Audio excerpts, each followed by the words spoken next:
Now, you speak also of Buddhism when you refer to the soul. Is there a belief in the soul in Buddhism?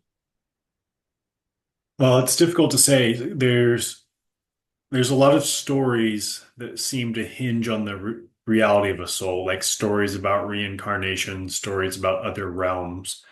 And how do you conceptualize another realm that you could exist in other than supposing that you have some sort of essence that would then inhabit that realm? Um, And same thing, if there's a sequence of lives, what is it that connects the lives and makes them your lives, if not an overarching soul? At the same time, in terms of philosophy, Buddhism uh, at least seems to direct itself against the idea of some sort of lasting soul, because that would be something that you could call a self. And the Buddhist teaching is that there is no self. So in that sense, there's no soul. Um, so the this brings us, though, I think, to the issue, and the reason why I'm talking about it in the book is that not that I'm trying to make an adamantine case for the soul to say here's exact you have a soul and here's why you have to believe that on a rational basis. My case is much more pragmatic, and it's that the true stories that we need to tell are going to involve speaking of a soul. Just like even if Buddhists want to be supposedly anti-soul, you read almost any of their literature beyond just the foundational texts, and they imply the reality of a soul.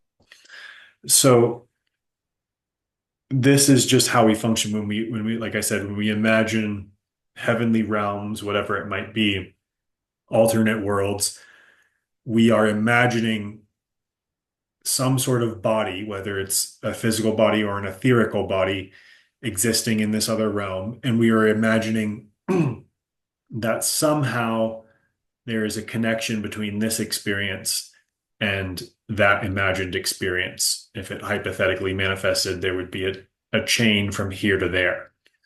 And so that all implies the idea that there is this unifying connector between those things. And that's essentially part of what we would call a soul, or part of our reason we would reach for the idea of a soul to fill that gap. So, um, I like Buddhist philosophy, um, and I don't know the answer to whether we, whatever you want to say, objectively have a soul, whether there's a specific local, well, maybe not even localized, but let's say localized entity or limited entity, let's say, that we could describe as a soul or that we would describe as a soul. I don't know. But I do think that we anytime we relay a story that's going to be beneficial, that's going to be focused on the uh, infinite potential, infinite promises of God and our significance and